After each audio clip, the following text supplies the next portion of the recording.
and welcome back to the next episode of Like Anime, your source for all your up to date anime reactions, reviews, and all around disses, perhaps.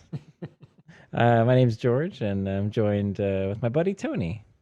Hello, I'm Tony, and I'm joined with my buddy George. I Hi, mean, I'm joined by my buddy George, not with him. That would be weird if we were joined with each other. we are conjoined, the All only right. conjoined anime We are podcast. conjoined through anime. This is true. How are you, Tony? Uh, I'm all right in general. Yeah, Good. overall, Are you? 6 out of 10. That's how we think about things now. Yeah, I'm just slightly above middle of the road. Excellent, excellent. Are you pumped to talk about some anime?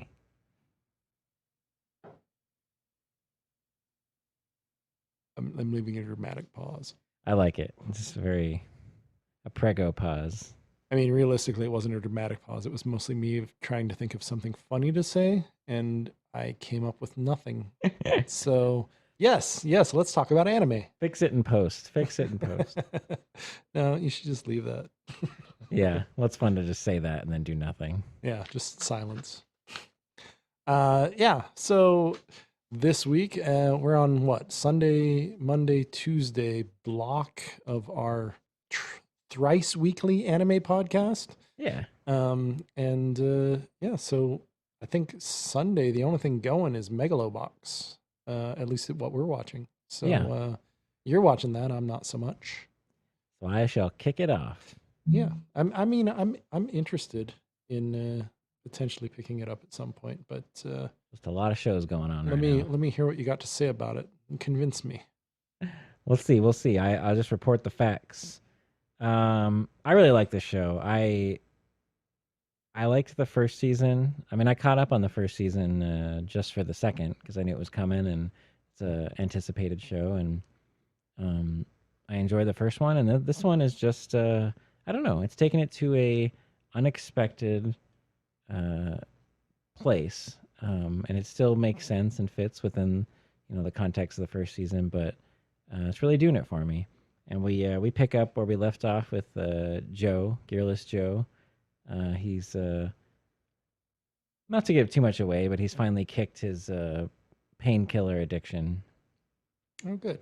and he has been inspired to do that in an effort to help. There's this community. It takes place in Japan, but there's this community of immigrants that are um, seemingly like from Mexico. They're of Hispanic descent, Hmm. and there's a lot of there's a I didn't mention this last week, but there's a theme of racism that's creeping up, Oh, okay. and they're essentially being where they live. They sort of have this sort of commune set up.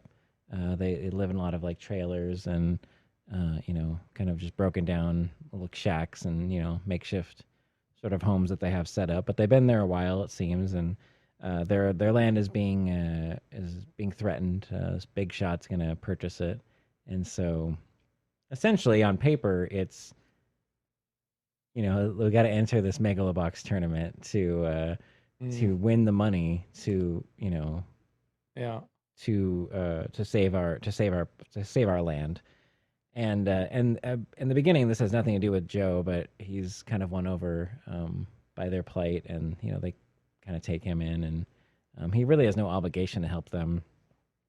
I don't want to get too deep into it, but the writing's just really good. The characters, I love putting this show on and just kind of sinking into this world. I kind of forget that I'm watching a series of anime and taking notes and trying to be critical of them. It's just kind of a really really well done show so far.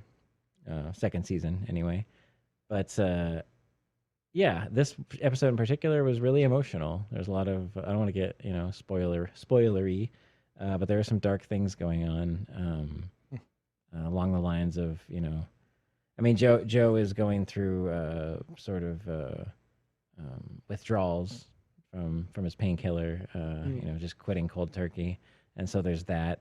But there's some other messed up stuff that goes on with the racism aspect. There's some Japanese kids who are sort of emulating their parents and are up to no good and Mm. harassing these people and just kind of taking it too far.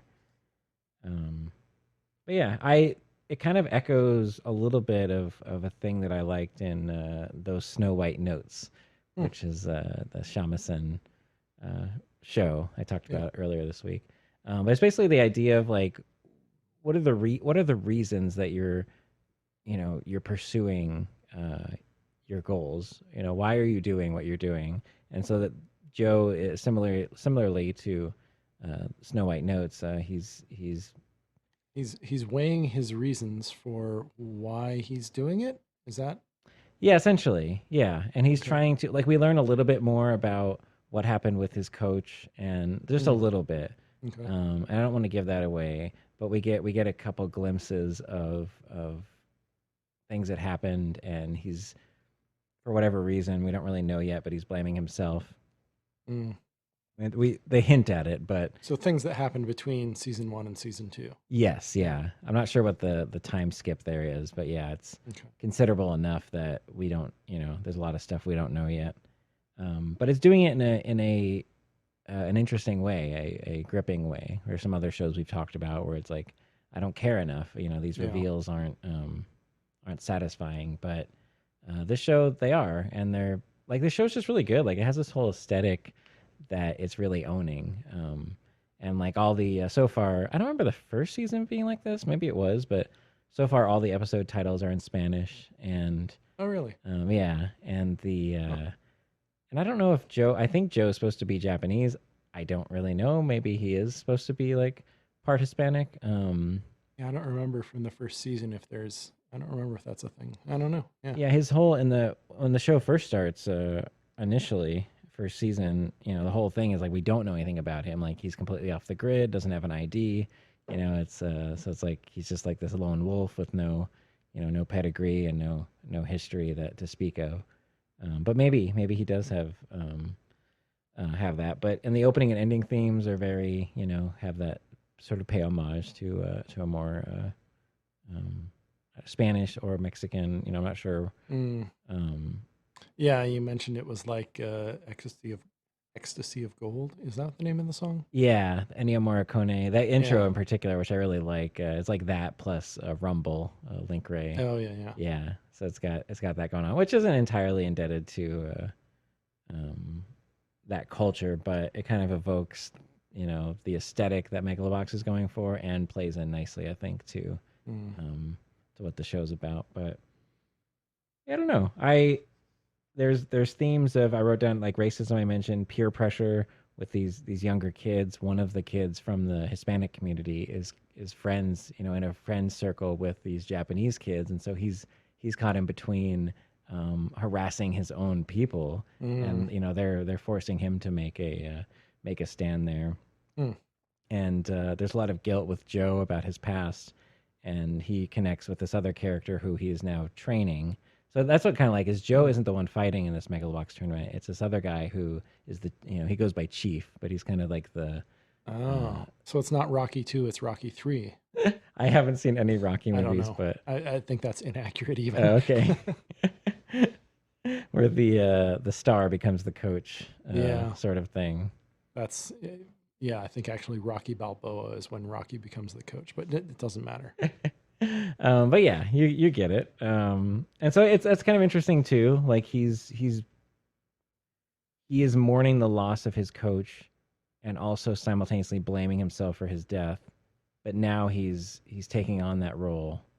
He's trying Mm. to fulfill that role that that he no longer has in his life too. So there's an interesting dynamic of He's trying to of that. pay back the debt he owes to his coach by no, paying it forward, I guess, sort of, right? Yeah. Yeah. All right.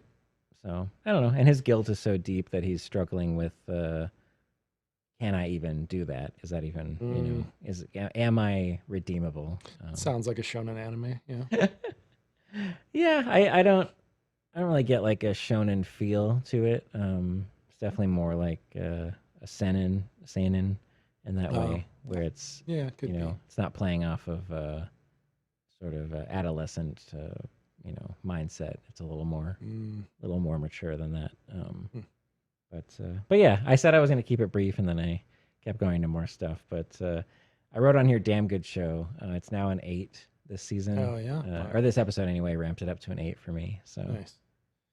Yeah, it's. I mean, yeah, the first season, what I saw of it was really good, like really well done, well scripted, well animated, well drawn, all of that. So it's not a huge shock that this is so good, but yeah, it lost me at some point. So that makes me, I don't know, wonder if this is going to do the same thing. I don't know. I'm not watching it, so I guess I can't say it's going to lose me, but yeah. Well, this season definitely has a an added depth to it, an emotional depth that wasn't necessarily present in the first one. Like I think it was kind of there, but that's not really what it was going for.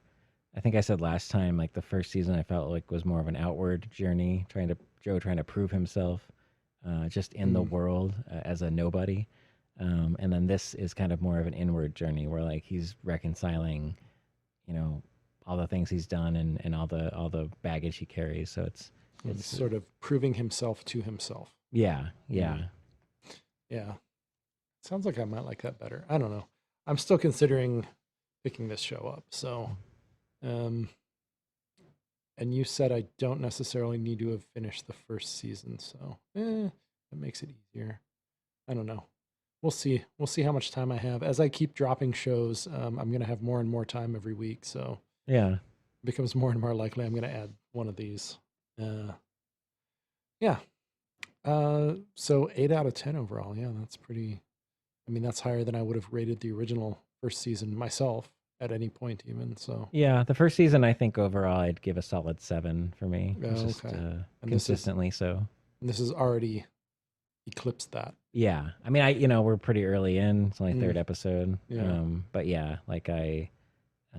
it's kind of got me. Like I remember writing in my notes on, I think the first episode, like I'm interested, but it's kind of seems kind of predictable a little bit. Like I can tell where it's going. Mm, And now I don't even necessarily care about that. Like it's already kind of sunk its, its hook into me. So mm. Okay.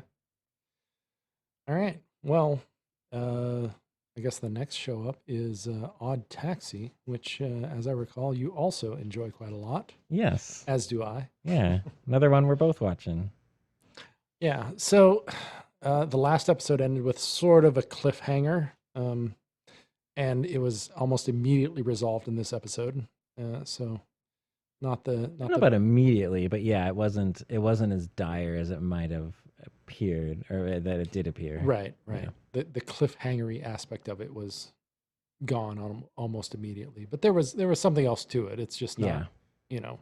yeah. And that's what I kind of liked about it is like it's that I don't know how much we want to give away with that at this point, but that cliffhanger they eventually pick up where that left off, and that scene plays out. Hmm. And there's certain parts of that where the tension rises and falls Yeah, in an interesting way, and it's not just like, oh, it's a this is a bad guy and I'm scared. It's like, oh, there's some nuance here, and right. we learned a bit more about what's going on. Yeah, and of course Odo's always just very standoffish with anyone, regardless of the situation, and not any different in this situation. He's Yeah, just sort of like, whatever, I don't care. yeah, and he's Yeah, pretty stoic too, so he's good at having a poker face and yeah, kind of getting information out of people without belying his, I don't know, emotions. yeah. So one of the notes I have on this is that there's so much happening. It's almost impossible to encapsulate it all, to explain it all in sort of the short segments that we're doing. Um, Especially because I don't even know what's actually important and what's just a red herring, because Yeah. this plot is set up in such a way that like I feel like there's red herrings all over the place. Yeah. Um, Or and also things that we're supposed to think are red herrings, like a degree yeah, removed. Like even the inverse of that, where like it's set up like it's a red herring, and it's like, oh, that's just a, and then it turns itself around, and you're like, oh, that's actually a thing now, I hmm. guess. Yeah. So yeah, it's difficult to talk about, especially without giving spoilers, which for this show we're trying not to, because it's a mystery plot. it's something you have to watch to enjoy the intricacies of the mystery, I suppose. But just sort of giving general overall opinions and sort of talking more vaguely about the things that happen in the show and things that aren't or don't seem important. I guess we can spoil as much as we want because they don't seem important, and if they turn out to be important later, we'll stop talking about them, and then you'll know. And we were talking off mic about, I mean, maybe at some point during the course of the season, but definitely at the end, once the final episode comes out, assuming it's just I guess it doesn't matter either way. Once this season concludes, digging into it, going spoilers, and, just hashing everything out. Yeah, because this one needs a lot of digging into, and it's hard to dig into it without, spoiling anything, I guess. Yeah. But yeah, it's sort of the central plot is very much focused about this girl that got into Odo's cab and is now missing. Yes. And sort of like it all seems to be centered around this incident, in one way or another, I guess. Yeah. And it's sort of been indicated to us that she's hiding out at Odo's house, but I'm starting to suspect that that's not true either. That maybe, Yeah. It was framed in such a way that is ambiguous. Literally, maybe he's just talking to himself. I don't know. Yeah, like Yeah. they write it so well that like you just begin second guessing everything that you think that you know. Yeah. Well, And there's a really clever scene in this, in the beginning of this episode, where Oda's good friend, or his best, closest friend, I imagine. yeah, Kakihana is his name, hmm but he's like a monkey or like some sort of ape or some something. sort of monkey. Yeah, Yeah, and he's like in some sort of like, I don't know, he's sitting in like a comfy like chair in like a lounge parlor or something. I don't know where he's at, but this guy sits like one chair away from him, yeah, and is talking about a lot of stuff that's pertinent to what this main plot that you were just talking about. yeah. And it turns out to be this whole mistaken conversation where Right. this strange guy we don't know has an earbud in, with a microphone, and is talking to someone else, but it plays out in such a way that it is very lifelike. Like I've totally thought someone was talking to me when they were not, like in real life, and it's pretty embarrassing. Never for quite as long as this conversation true. goes on, but That's yeah, true. I've been there as well.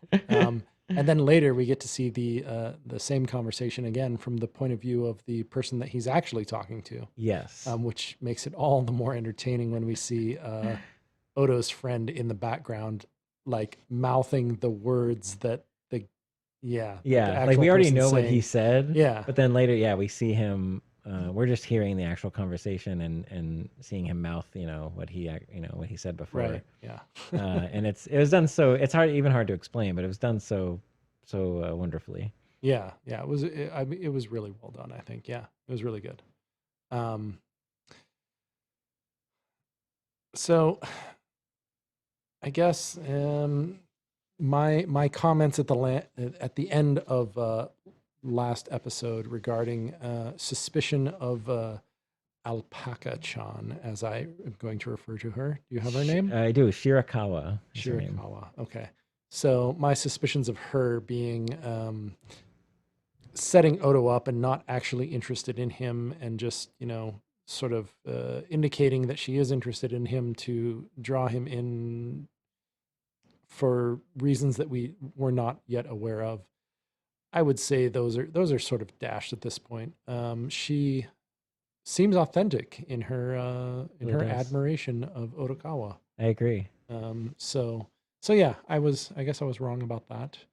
And it's kind of good to see, like it's a little bit of a romantic vibe there, but not like super strong. It's not like a romance anime or anything. It's just a little, romantic notes Yeah. mixed into this story of mystery and intrigue that we have going on. So yeah, I like that.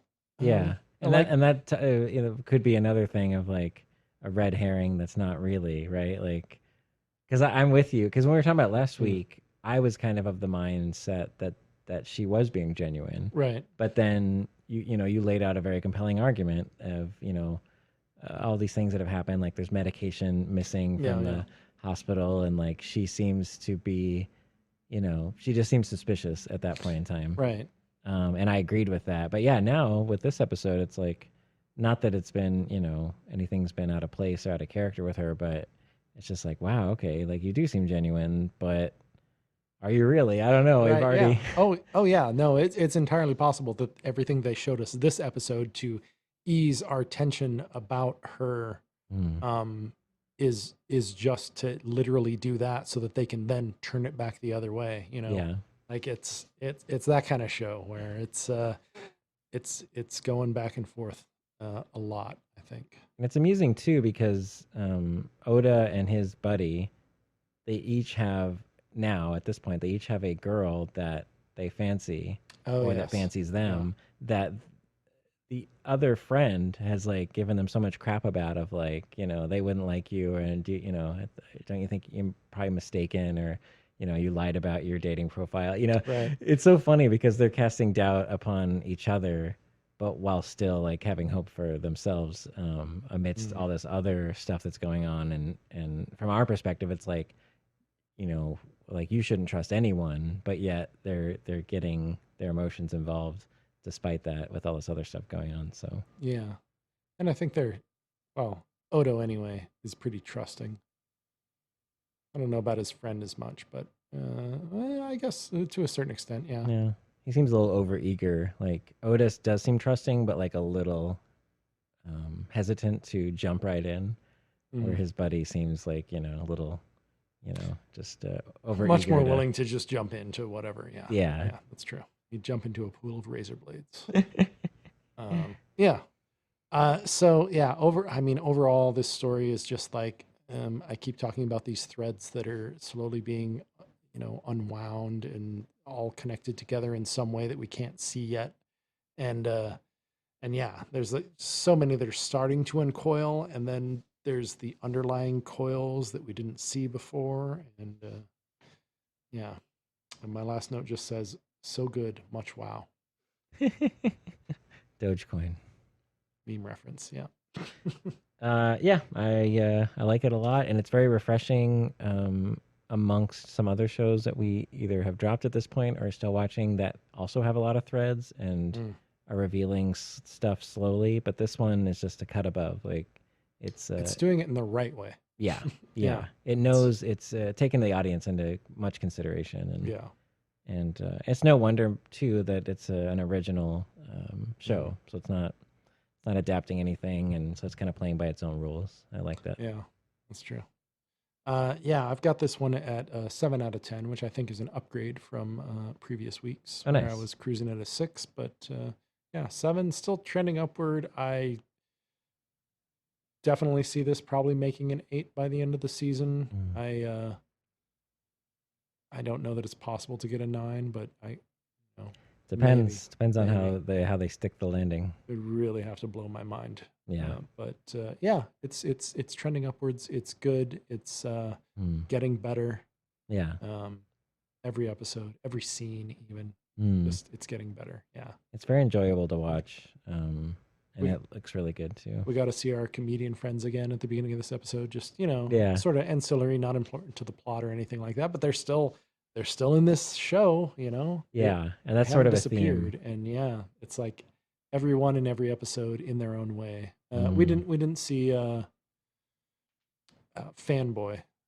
That's true, yeah. Um, Or the hippo kid. Yeah, that's true. We didn't see Hippo Kid either. I Um, forgot about him. or we saw I think the one girl that Yeah. Kakihana is one of the side, I think so. Yeah. but we didn't see any of the other pop singers or Right. anything. Yeah.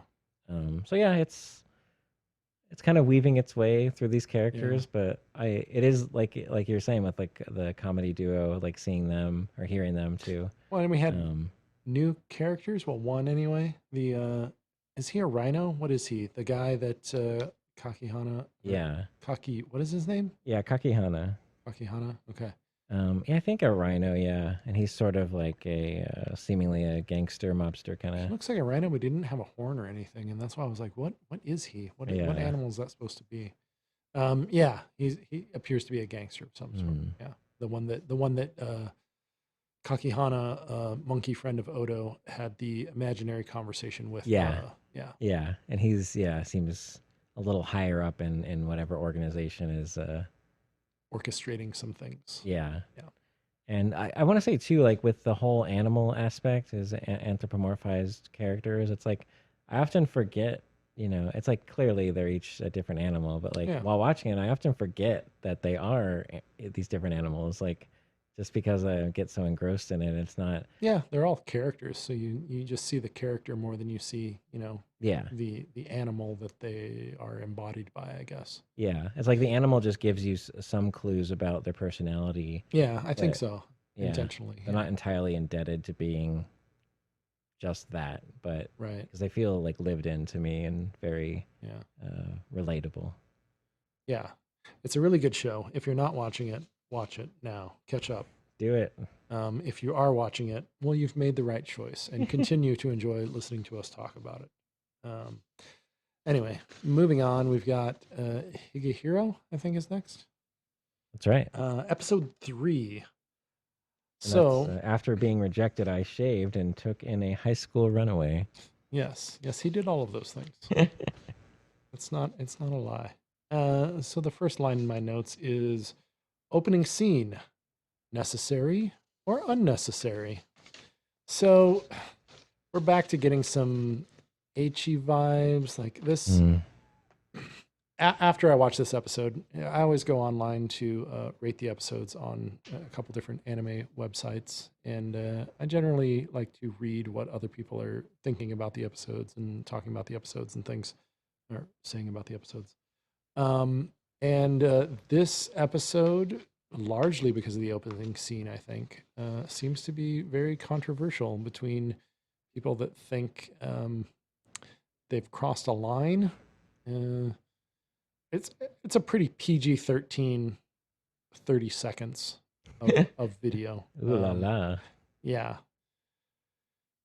So we're seeing our girl Sayu in the home of one of the guys that she had stayed with before. And we already sort of know like how she managed to find places to stay before. And we're just sort of seeing that. And I don't know, it's a very uncomfortable scene. Because she's like very sort of dead-eyed, clearly not enjoying what she's doing or what's being done to her. Are you getting the gist of what I'm saying? Yeah, Okay. it's a Um, non. I don't know. yeah. Semi non-consensual. I mean, it's consensual. It's just that like essentially she's in the position where so the guy says something like are you enjoying this or something along those lines. I don't remember exactly what the line is. Um, but then yeah, what's she going to say, right? In that situation, either Yeah. she says yes and lies because she's clearly not, or she says no and then no longer has a place to stay, right? Yeah. Um, so that's just like the pre-opening scene, right? Like That's a cold open. it's a quick like maybe 30 seconds even. I don't even know exactly how long it lasted, but it was somewhat uncomfortable, I suppose, to watch. And then after the opening scene, um, we get her sort of feeling awkward about her situation with our main character, um, who has taken her in and hasn't required her to do any dirty things with him. And she feels like, I guess she feels like she's not giving enough to the relationship between them because of that. Like, because every, relationship she's had before that has been just about that. Yeah. Transactional kind of. Yeah. And now it's more like he, um, Yoshida, I think is his name. I probably have it written down here somewhere. Um, yeah, I'm just gonna go with Yoshida. yeah, Yoshida seems completely uninterested in her in that way, and she's, I guess, concerned about that for some reason. She's worried that because previously when her usefulness or interestingness wore off with these previous guys, they kicked her out, and then she had to find someone else, right? And she's worried that because he's not interested at all, that means that she's, on a short list, getting kicked out pretty soon or something like that. Anyway, Yeah, she's so used to like a dysfunctional arrangement right, where, a yeah, a more transactional arrangement, as you said, yeah, Whereas this one, she doesn't see the underlying transaction. I guess she doesn't see what she's giving for what she's getting. So there's a lot of drama centered around that in this episode. it's kind of And interesting though, because it sounds like, I mean, I don't know if the show's like pulling this off, but like it's the aspect of like her self-worth being attached to those transactions, yeah, and like without, when she's not getting it, she doesn't know how to be in a like wholesome, like just friendship, or yeah, no, I think that's exactly what they're doing. And okay. yeah, I think they're doing it. I think they've executed it pretty well. Mm. Like I say, a lot of people are upset. A lot of people online are upset. When Too does that much. ever happen, right? Um, but a lot of people online are upset about that opening scene, and people throwing around the word hentai, which it's not at all. I've seen hentai. Yeah. Well, there's a big difference when creepy sexual stuff happens in anime or any show, and then it's like swept under the rug, or it's just there for like a tittillating factor, Right, and it's not addressed. It's like not part of the story and right, has no bearing on anything. right. Like, And this is absolutely like story mm, oriented. It's revealing about the characters and everything. I think it's mm, like we talked about with Shoku Tensei last season. yeah. And was that necessary? Was it necessary for them to show everything that they showed? Mm, And my opinion is no. But in this show, I think so. thus far, I anyway. think I think what they showed us that people are objecting to um, gives us insight into the character. Mm, Um, Certainly more so than anything in Mushoku Tensei. Any mm, of those types of scenes in Mushoku Tensei did. Anyway, yeah. um, yeah, and then I mean, more of the there is more to it than that, because after that, because of her insecurities, she basically strips down to her underwear and sort of comes on to our main character guy, trying to not really seduce him, but at least to get him to admit that he would be interested in that sort of thing, um, which he repeatedly denies, and which just sort of pushes her further. But during that scene, they do several of the very standard fan service shots. She Mm, is in her underwear, so we're panning across her upper chest, we're panning across her backside. um, the regular fan service things, which I would say those weren't really necessary. Did it make the scene more uncomfortable? Did it give us insight into a character? Maybe a little bit, because Yoshida is seeing those things and those are affecting him. um, but is he like checking her out in that way? I mean, it's very clear that he's trying not to. Okay, yeah. And so by putting those in, we're sort of put into his mindset of like trying not to look, I guess. Yeah. But I But if don't you know. do a full pan, then that's Yeah, a it little. still feels a little much and a Yeah. little grimy, I think, in some ways. Anyway, It's like where yeah, sometimes where the camera feels perverted rather than the character, right? Or like, right, right. But I mean, in this case, I think the camera was sort of showing inside the character's mind. Like, one could argue that it wasn't actually showing her, it was just showing what he was thinking about while he was looking away.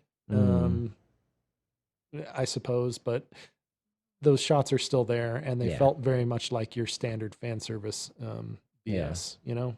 Have they fleshed him out at all? Like, is he just trying to be like this white knight character, or like, is he just? Sort of. I mean, that's where their conversation sort of ends up, is that I mean, he doesn't really, he says to himself in his head that he's sort of like trying to look out for her, but then he says outwardly to her that you just being here makes my place less lonely. I'm happier just because you're here. Um, I don't need any of that other stuff, you know? So, yeah, Okay. they try and, pull some emotional drama stuff in Mm, there. And there's other stuff that happens in this episode as well. There's a budding relationship between Yoshida and the girl from work, Mishima. Uh, the way it plays out in this episode is she's worried that he's not attracted to her. Sorry, the high school girl is worried. mm, Suyu, I think is her name. Is worried that Yoshida's not attracted to her, and so she basically leaves his house. That's one of the first things that happens after the opening scene. And then he is going on a date with Mishima, and that all goes well. And then after the date, he goes home, finds that Suyu isn't there anymore, um, and then goes looking for her. And meanwhile, Mishima is sitting in the park with Suyu, and they just sort of run into each other and they're talking about their troubles and stuff. And then okay. Yoshida shows up and is like, "Hey, why weren't you at home?" or whatever, and like freaking out because he was worried about her, Suyu. Yeah. And then, yeah, Mishima, the romantic interest of the show, or at least the girl that's romantically interested in him, is there and says, "Well, you guys have some stuff to work out, but you're gonna have to explain some stuff to me at some point." And then she leaves, and then Yoshida and Tsuyu work their stuff out. And so next episode will likely be him having to explain to Mishima what the situation is. Okay. Yeah. I feel like Okay. I've gone way too deep into this, but Like questions too. So. it's good. I've still got it at a 6 of 10, but it's pushing its way upwards. I feel much less like they're going to Isagi drop me at this point, so That's good. I'm feeling better about it in that regard. Because the relationship with Mishima seems like it's probably going somewhere, and there's going to be this maybe happy family union at some point with Yoshida and Mishima, and then Suyu as sort of child of that. I don't know. We'll see how it goes. I'm looking forward to getting rid of these H vibes that they keep throwing in. Hopefully that's the last of it. Yeah, I hope so too. Yeah. Anyway, let's move on to making pottery. Yakumo. Let's make a mug cup too. No, what is it? The English? Let's make a mug too. Yeah, okay. But not, yeah, TOO. Right. We'll all make a mug. Yes, let's also make a mug cup. Mug cup. So the Japanese title is Yakunara Mug Cup Mo because, and even in the live action section with the girls, the voice seiyus that were making the mugs, right? The Yeah. teacups or whatever. They kept saying mug cup. So Oh, apparently really? that's because I don't know. In Japanese, apparently that's how you say mug is mug Okay, cup. mug cup. Yeah, because you have to be because mug could mean something else, I guess. Must be, yeah. I don't know. Interesting. Anyway, Yeah. so Yakumo, we finally get to see our girl throw some clay. She makes some things on the wheel. Yeah. Yeah, which is exciting because we hadn't seen that yet. Yeah, that's cool. And we get a little, the very beginning, we get a little, some information, different, details about throwing pottery and different tools and stuff that are used. It's kind of neat, but Yeah, we see one of the older girls doing something on the wheel as well with some tools and stuff and more refined pottery crafting, I guess. yeah. And then, the bulk of the episode is mostly this sort of, I don't know what you would call it, but there's one of the younger girls there that's kind of hyperactive and rambunctious and doesn't focus, so well, and she's loud and obnoxious sometimes, and it elevates or builds to a point where she's like the club leader, I guess. I don't remember her name, but Yeah. she's a little older and more skilled and more, dedicated to making pottery and stuff. But she kind of blows up on her, and it's just it's 4 girls in high school, and so it's very kind of overly dramatic. But the one girl, younger girl, like runs out and is all distressed, and eventually, they make amends by the end of the episode and Yeah. kind of learn something about each other. So it's main it's still very light and very peaceful and whatnot, but it's injecting some a little drama there, a little high school drama that's Yeah. easily resolved, but Yeah. I mean, it's slice of life, so it's interpersonal relationships between characters always yeah, is what it's about, and we've got some pottery thrown in there for fun. yeah, And it's again 16 minutes because the live action portion takes a portion of the half-hour time slot that it is allotted. So it's pretty short and sweet, and mm. but yeah, the characters all feel good at this point, I think. Yeah, I like Um, them. I wasn't sure about the obnoxious character. Like, I generally dislike obnoxious characters, Mm. but she's just a little bit of a wild card. She's not unbelievable. Yeah, she's yeah, and we especially by the end of this episode, like she they kind of have a heart to heart, and you realize that she does care about pottery, and she's I don't know, just a person. But she's an outside the box kind of person, which is what the senpai, the older Mm. the student, or the not the student council president, the club president Yeah, girl, sort of admires about her, is yeah, that she makes these crazy things that she uh, never would have thought of because yeah, of her strict discipline towards making things the way they're supposed to be made. So yeah, and that's I was gonna bring that up too because we don't realize that she had made it at first, but they right, pull out this Christmas themed mug, right. which is really cool. My mom's into pottery, and I told her about this show. I don't know if she's watched it yet, but I mean, she asked you for the link or the name of the show or something. I she did. remember. Yeah, Yeah, yeah. So I hooked her up with all the information to watch it. But I thought it was a neat piece of pottery. It was a mug that had like it looked like a chimney essentially. Had like the yeah. red brick around it, and then Mhm. had like a little Santa that was crafted on the top of it, like kind of going into the chimney. And then at the bottom of the mug is like and everything's nicely painted Mm. and whatnot. But it had like a little present, a little wrapped present with a bow, like And so a when you. and a stocking, I think. Oh Wasn't yeah, there a yeah, I stocking think down so. there? Yeah, Yeah, yeah. So it's because like they when made a you. joke about there's a sock in my cup or Oh something. I don't yeah, remember. Yeah. that's right. Those But it's kind of those neat. little jokes in slice of life, just the little. I don't know. Yeah, they're They, nice. They're a nice yeah, little they touch. add something. But yeah, that was a cool looking mug. And so I appreciate that about this too. Like, I remember there was some mugs in the first episode that our main character's mom had made. Mm, That were gorgeous, like a really cool glaze on them, and mm. I don't know. I like those little details of it's a show about pottery, so you should it all stands to reason you should have cool looking pieces of pottery. Yeah, and all types. You've got the very skilled, Mm.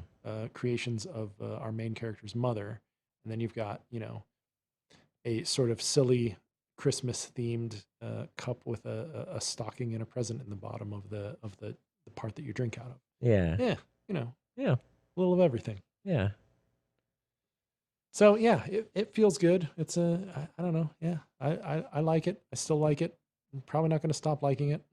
Um, it's still not set itself up as exceptional beyond your regular slice of life of this genre, the club friendship genre, as I Yeah. call it. It's pretty standard in that way, but it's enjoyable standard. So it's still a 6 out of 10 for me. Yeah, that's fair. I'd probably echo that. It doesn't. Yeah, it's staying the course, and it's very Mhm. simple. There's not a lot of complexity to it, but it does what it needs to do, and It's doing everything you expect it to do and yeah, doing it well. yeah, Yeah. So and decent enough. yeah. Sometimes it's nice to have a show that isn't trying to be this great story or intricate plot. Like it's just serviceable and competent Yeah. and enjoyable. Yeah. Um, and then you have anything on the live action bit this week?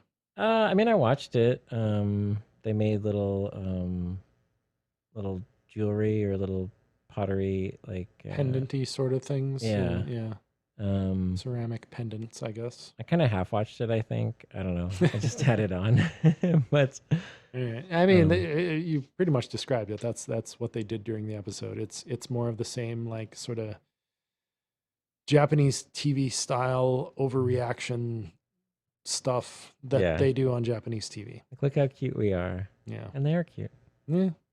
Oh, they eat some food.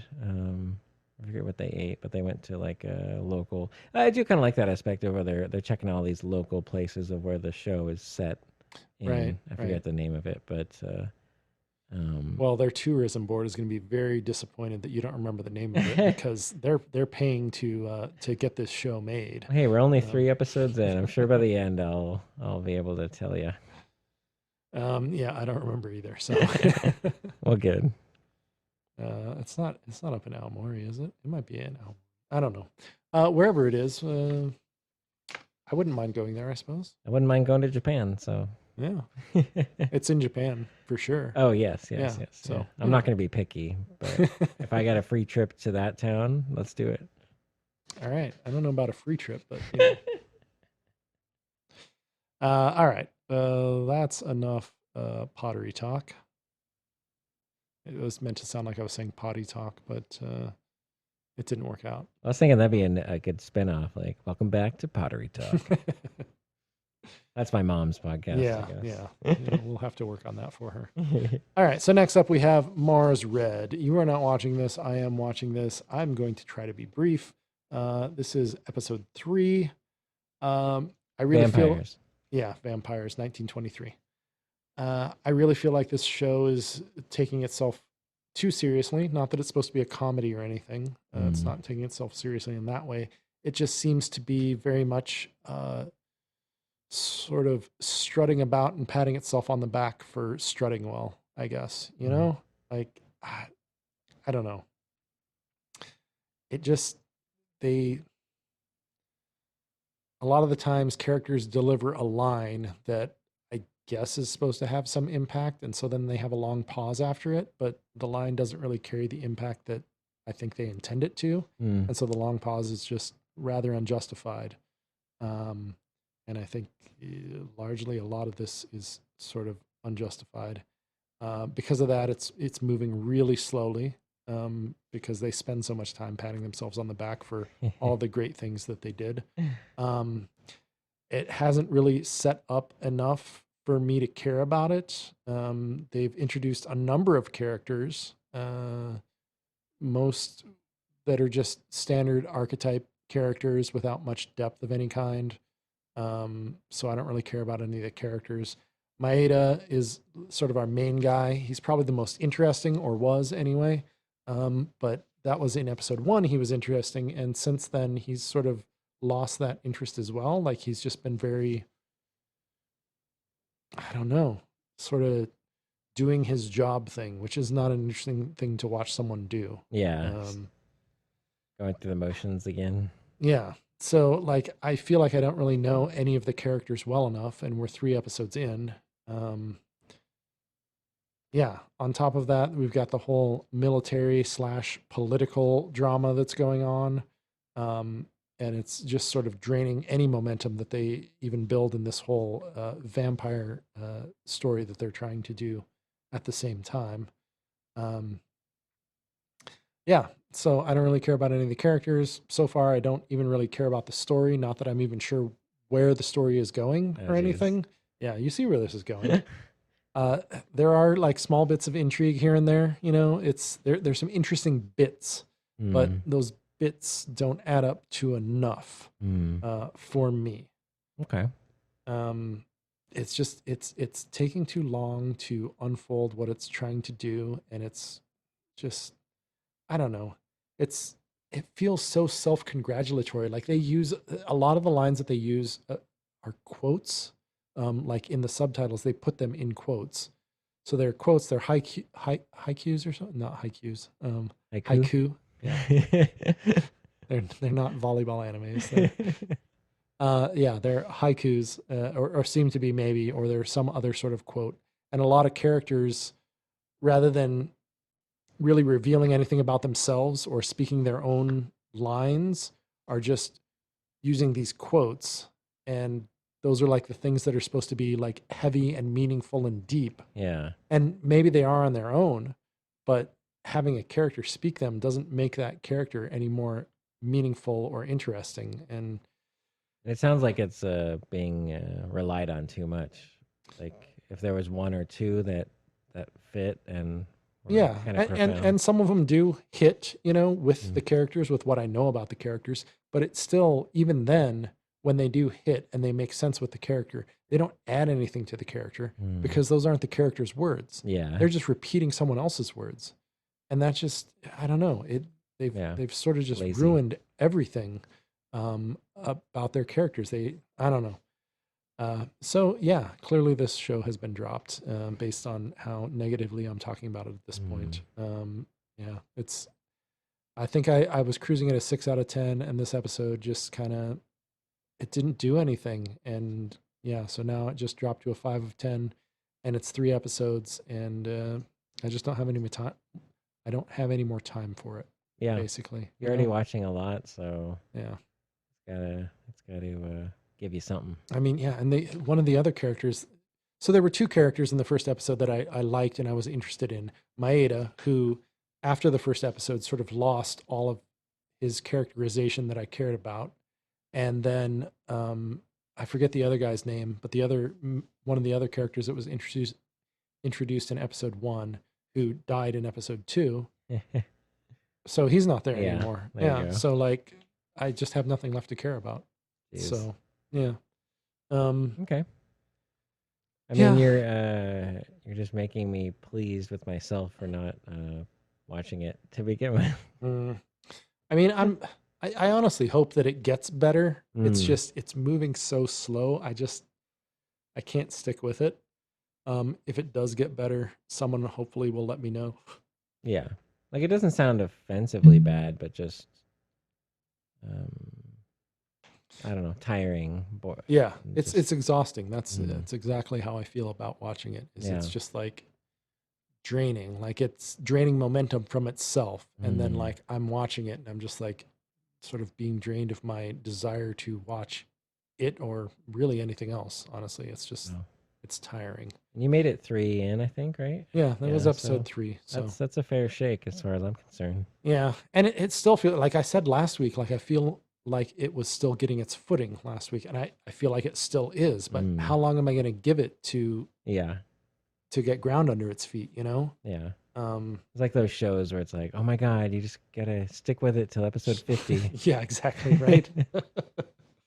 No, I have never watched any of those shows that far. Yeah. Yeah. It's a little bit too much of a commitment, I think. I don't know. Anyway, let's move on to Greener Pastures with To Your Eternity, episode 2. Oh yeah. Yeah, we're both watching this one. We are. Um, you want to start?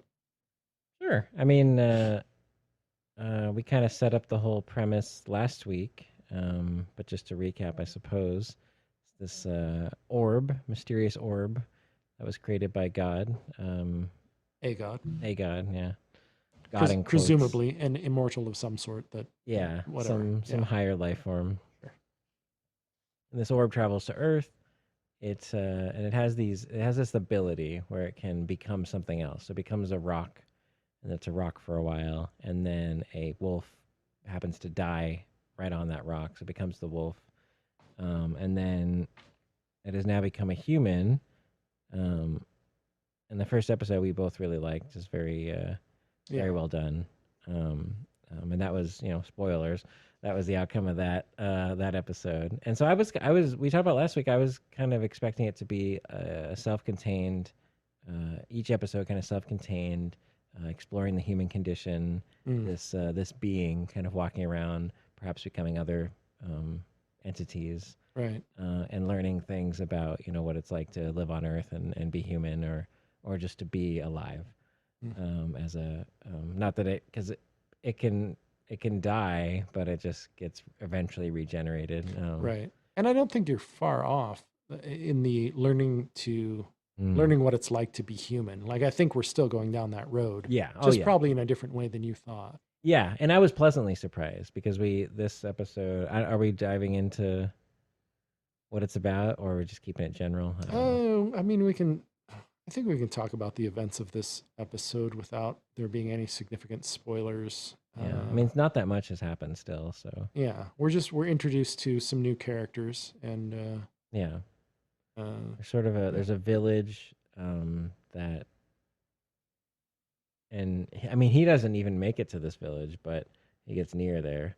Uh, yeah. So at the beginning of the episode, we see him as a human, sort of wandering through nothingness, mm, Arctic, I suppose, yeah, just mountains. wandering, and he Um, hasn't quite grasped the concept of like eating Right, to right. stay alive. Our god slash immortal slash narrator tells us that yeah, he doesn't he has taken the form of a human, but he doesn't know what it is to be human. He doesn't know how to be human. Mm. So he has soiled himself and starved himself, and he's died and regenerated 6 times. Mm. We're told, and he, is getting better at regenerating, I guess, because the first time it took him, a couple days, 5 days, I think they said, and Yeah, then by the sixth time, it only took him 12 hours to regenerate from that death, and then it yeah, shows him running into a polar bear and being killed again, and which is kind of fun. essentially saying he died again. Yeah, there you go. It was kind of fun knowing, that his death wasn't that significant, or any of his deaths. So Right, it's kind of fun just the way they played it, just watching him go through this over and over again, and without really caring that he's dying. right, or Uh, that he soiled himself. Yeah, yeah, he's pretty stoic and mainly just oblivious to Right, anything that's going on. yeah, and then after he's killed by that bear, we sort of cut to completely different scene, which is the village you're talking about. Yes, I jumped Um, ahead. yeah, and so we see this village. We see the people in the village. We learn a little bit about the village and the people in it, but not a whole lot until I guess the inciting incident in this is there's a bell that's ringing, and Yeah, the older sister or older girl neighbor or something yeah. of this young girl She kind who of babysits this young girl and has a connection with her, and you can tell she just cares about her a lot. So she hears this bell ringing, and she goes running to where this young girl is and says, "Hey, come, let's go play in the forest," or something, and sort of drags her out of town. Yeah, And then on their way out of town, they run into a woman and a couple of guys with scary-ish masks, I guess. yeah, And the woman says, "Well, where are you going? Isn't this girl from the village? Didn't you hear the bell ring?" And then, it's sort of explained after that. This village has been chosen to offer forth a sacrifice to whatever the local god is, I suppose. And they always choose from young girls, apparently. And mm, this young girl would be, part of the candidates for that. yeah, And then so they go through the choosing ceremony, and she's chosen, and she's going to be taken off to be sacrificed to whatever local god we're sacrificing things to these days. And then she escapes with the help of her older sister friend. She yeah, calls her One-san, which is why I keep saying older sister, but yeah. And it's a small it could, village, so yeah, it's like, yeah. She's an older girl who she's friends with, I think. yeah, Um, anyway, she escapes, and she falls down a hill, falls into a pond, and there she finds it. I don't yes. know what else to call him or it. Which is a really fun, one of my favorite scenes of that episode because Mm, she, and you said pond, which it definitely is, but it's like it's interesting where she falls into. It's almost like into like a cavern or something. She kind of falls down like she like falls down a hill, but it's not like underground. I thought it was. It seemed like it was like enclosed, Oh, really? that's how I remember it. But Yeah. I mean, enclosed by trees, maybe. That's the only I thing I thought it would was have more thought. like more underground, Oh, okay. Well, but maybe not. either way. It wasn't very deep. You know, she wasn't very far down, Yeah. but anyway, she's falls kind of near this pond or body of water, and finds this eyeball that's connected still to this body that this being has co-opted. And yeah, animation wise, and it was really cool too, because like you just at that point he starts to slowly come back to life and regenerate. And so you see all, his entire rib cage like come back together, and all the Hmm. flesh like reincorporates. And it looked really really cool. And but to her, she's just like horrified, like what is happening. Right. um but she doesn't really run away, I don't think. She's still like, it's better than being, sacrificed, I suppose. So, um, but right when that's happening, the henchmen of these people that are sacrificing come in and see this monster, what they perceive as, and so they quickly run away and kind of buy them some time, Yeah. or buy her some time rather. Yeah. So then she and it sort of wander off, I guess. I don't know. It's Yeah, well, it's it's funny not like because they're running or anything, but they're just sort she's of he just immediately starts walking away, and so mm, she starts following him. And then eventually she can tell that he's hungry, and so because he's like staring at a fruit tree. mm, And so she climbs up the tree and start is this funny scene of giving him fruit. And right, right. she try at one point she's trying to eat for herself, and he keeps stealing it from her like a dog would, or because he was a Right, right. wolf. Yeah. So at first, like she's trying to hand him the fruit, and he just like dives in with his face into the fruit that's in her Yeah, hand, and she's like, "What the hell, man?" ferocious. And then yeah, and it sort of goes on like that with that joke replaying several times, I guess. Yeah, Uh, but yeah, it's very obvious that he doesn't know how to be a human, which we pretty much already knew because the narrator told us that. mm. And But we're kind of seeing it's him through her eyes now. right, right. And it seems like where it's going from here is that she's going to sort of teach him to be more human. Yeah. At least that's where it seems it's going. I don't know for sure. It was kind of cool too, like when they first meet, he regenerates, and then he just starts walking away, and she's chasing him, and then she starts giving him food and stuff. And so it makes sense, but then like they both kind of pass out after that, after eating, Hmm. and they wake up, and she starts walking, and he starts following her, Right, which is right, very much like a dog would. You fed me, right. and so now Exactly. now I like you. So yeah, I just liked how they played that, Yeah, yeah. but I agree with that. It seems like because I was kind of when I was thinking like they're gonna be self-contained episodes. I was thinking, oh, like she's gonna get sacrificed, and they're probably gonna have some interaction of some sort. But I was thinking like he's gonna witness this horror, and like this is gonna be one of his next example or taste Mm, of humanity, right? Like mm. I was going to a dark place from where we came from the first episode. Yeah, so where I thought this was going, based on the same thing that I thought it was going to be a sort of self-contained episode, was that I thought she was going to be sacrificed, and then he was going to turn into her, Okay, yeah. and then walk back into the village, and all hell was going to break loose, Oh sort of wow. thing, you know. But Yeah, interesting things that you could do with the plot don't mean that they're less interesting than what's actually being done, that's which true. we don't really know for sure now because it pretty much ends there with Yeah. him following her. Um, And they're still seemingly searching for her to sacrifice her. yes, So that's very much, yeah, just and the first and part of. and I believe Onesan's been captured, right? Yes. Yeah, I'm Okay. pretty sure. I read the manga after the episode, You dirty episode dog. 1. I read chapter 1 of the manga, and it was like scene for scene, page for page, whatever, like exactly the same, right? Mm. And so then after this episode, I started reading episode or chapter 2 of the manga, Mm. and it got, about 3/4 of the way into this episode, and then there was more, so I started reading the next chapter. And so chapter 3 of the manga does not end where episode 2 ends. It Okay. goes a little bit beyond. You know a little more than So you're I know a gonna little tell bit of me. what's coming at the beginning of next episode, I guess, which is why I was questioning whether she had been captured or not. Okay. I think so. I think so. Yeah, I think so too, if I remember right. I think I remember what happens in the part that I read ahead, which is really, it was only like maybe a quarter of a chapter. of the Okay. manga that was still Not remaining much. beyond what was contained in this episode.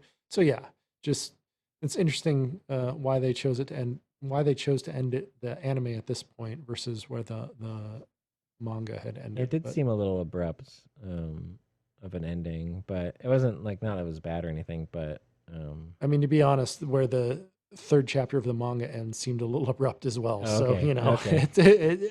in that regard, didn't really matter. Hopefully they for the anime they've they have a plan and it's Yeah, all gonna maybe trying to restructure it in some way or something. Yeah, yeah. Cool. Are you going to continue reading the manga I while watching probably it? will. I don't know. I don't know why I even decided to start reading it. Mm. Um, I think I just it's on Crunchyroll's manga, Oh yes, yeah, you did tell and me I that. just happened to see it and was like, oh, I wonder how the manga compares to the anime. So I decided to read the first chapter, and it was, like I say, Got you. identical. And then so yeah, after I watched episode 2 of the anime, I decided, oh, I might as well read chapter 2 of the manga, which will likely be identical again. Um, and so I did, and then found out that it bleeds into chapter 3 of the manga, and that they don't end at the exact same point and stuff. Mm. But yes, I will likely find myself in the same place next week after watching this show, that I will decide to read the next chapter of the manga. Cool. I'll have to check out the manga Crunchyroll has because I'm caught up on One Piece, and so Yeah. I got a manga itch to scratch. I mean, you could just start reading the light novel of Spider. I could. Is that on there as well? No, Oh, okay. no, but you've got Shonen Jump, right? I think it's. Yeah. I might be wrong. It might not be Shonen Jump. I don't think they have any light novels on there that I Yeah, they know wouldn't of. have a light novel. They might have the manga, but you shouldn't read that. Yeah. So, yeah. I mean, you've got Amazon, so Mm. it's on there. I think it's $7.99 for the first Oh, okay.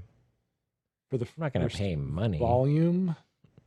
And the first volume is like 270 pages, I think Oh it wow. said.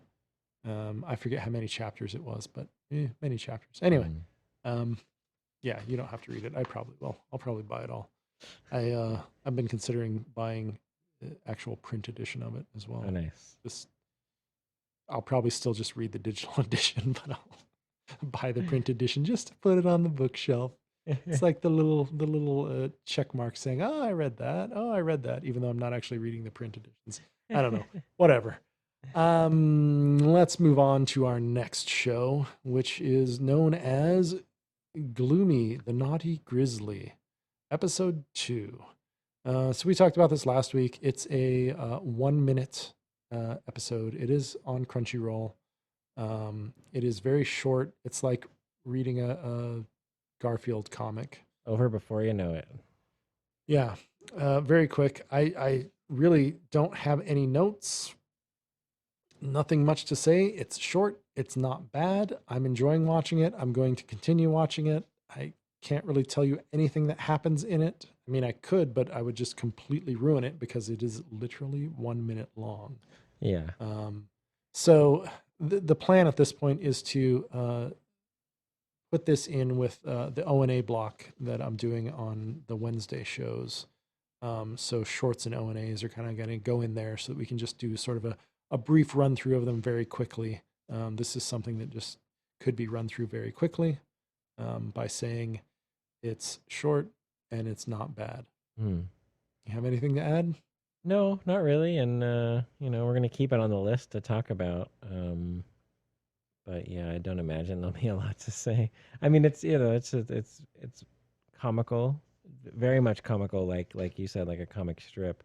Yeah. Um, but it's also like has this like very violent. Like that's the kind of the Yeah. whole shtick to it is Yeah. the gloomy bear is like cute, but which I kind of like. It's playing to the whole thing of like it's a bear, so it's gonna maul you. Bear's gonna bear. That's right. So you shouldn't really be surprised.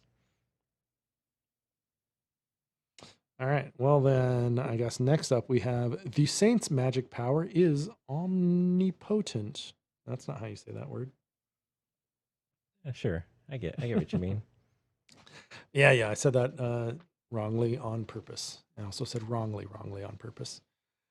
As far as you know. All right, the Saint's magic power is Omnipotent, episode 3. Um, so yeah, this is that. It's sort of a slice of life show. It seemed like maybe there was going to be more plot developing, but the only plot I really see developing now is maybe a sort of romantic plot between our main girl Sei and this guy, the Ice Knight. I don't remember his real name, but they call him the Ice Knight.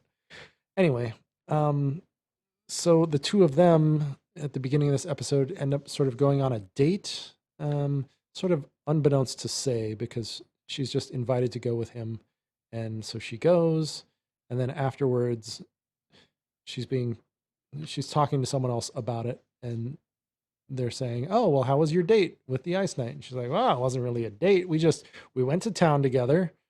He helped me out of the carriage. He held my hand the whole time so that I wouldn't get lost. He bought me lunch, and then he bought me some jewelry. It's not a date, is it?" Is she? And then at that point, she sort of realizes. Oh, okay. Yeah. Is she supposed to be like No, she's just semi-airheaded or? No, I think it's sort of supposed to be based off her character from her former life in Japan, where she wouldn't have expected an attractive man to ask her out on a date or anything. Okay. Low self-esteem. So she had been thinking of him more as just sort of a friend, and he was just saying, "Oh, I'm going into town. I've got this business thing I got to take care of. Do you want to come into town with me?" And then she sort of thought that, because she's the saint and he's like a nobleman, that he would, escort her down from the carriage and all of this stuff. He thought she thought he was just being noble, essentially. Okay. And until the gift, and that's where she started questioning it, I guess. Anyway. So it's a fun sort of sweet show, and like this sort of budding romance is interesting as well. So during the last episode, I remember saying that she had done one thing, it made potions and been told not to make potions anymore because they were too strong, and then she made food and they said not to make food anymore because they were too strong, and then or that their magic was too strong. And then she had started making cosmetics, and I assumed that it was going to go the same way, but we hear nothing more about those cosmetics in this episode. It was apparently just sort of a one-off joke thing that they were doing. In this episode, she learns how to enchant objects because the present that our Ice Knight friend has given to her was enchanted, and so she becomes interested in the whole idea of enchantments because she's sort of new to this world. She doesn't know about all the magic things that exist within it. So she becomes interested in that, and they say, "Oh, you want to try your hand at enchanting some objects? Let's go enchant some objects." And so like the leader of the Mages Guild or whatever comes over and gives her a bunch of objects which are, I guess, cut in a precise way so that they can be enchanted in a certain way or something like that.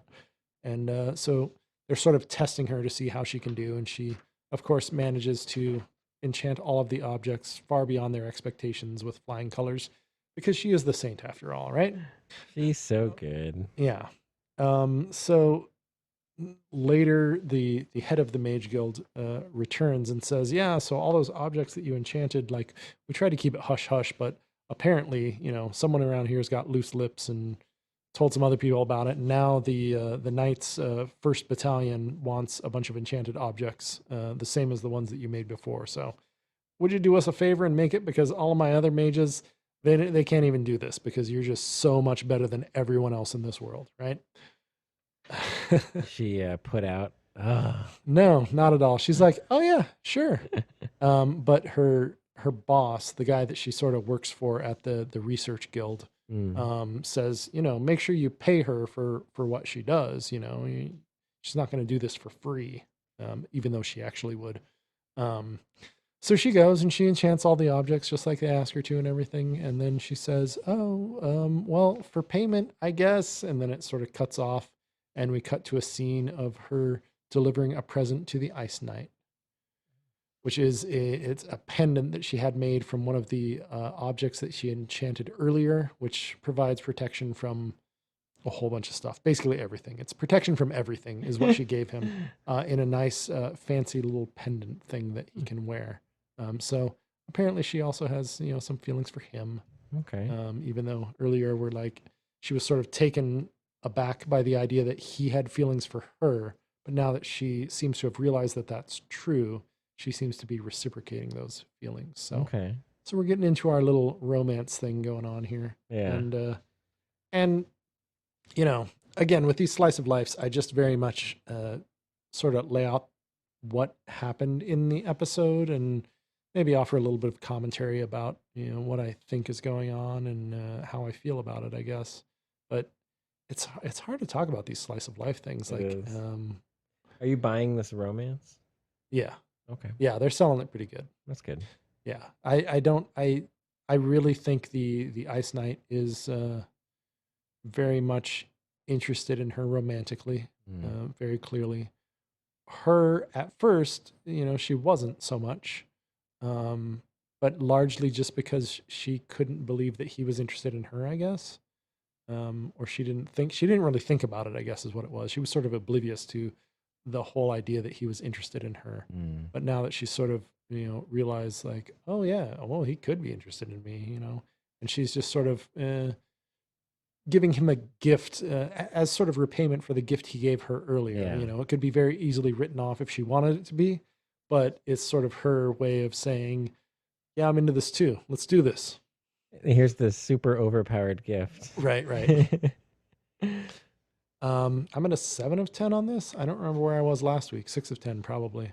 Okay. So Cool. yeah, You're digging it. It's still moving up. Yeah, I like it quite a lot actually. It's very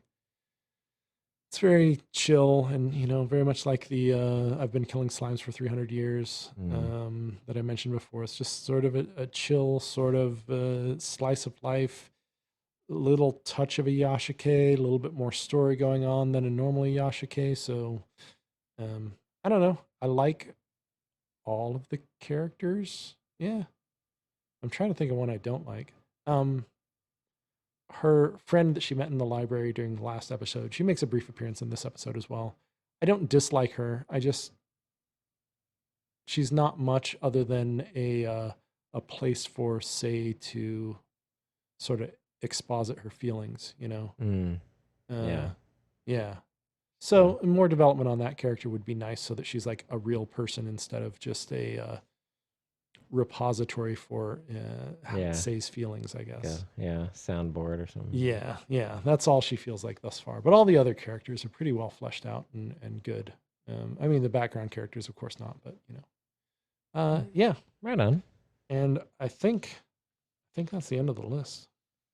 It wraps us up. That looks like the end of the list. What we talked about doing this, but Talks about doing what? what would you say your top 3 of the season are so far? Oh, top 3. Oh, Without hurting your brain too much. all right. Well, you've thought about it more than I have, I think. So you go first, and I'm going to look at this list. Yes, order doesn't have to be that important. So I'm gonna say order is not important, and I'm gonna go with Odd Taxi, Ah, yeah, very good. Megalobox for me. It's really good. Okay. And then the third one, I don't know. I might have to go Super Cub. I wouldn't have said this last. I mean, Super Cub or To Your Eternity. I guess it'd be a toss up because it's still kind of early on.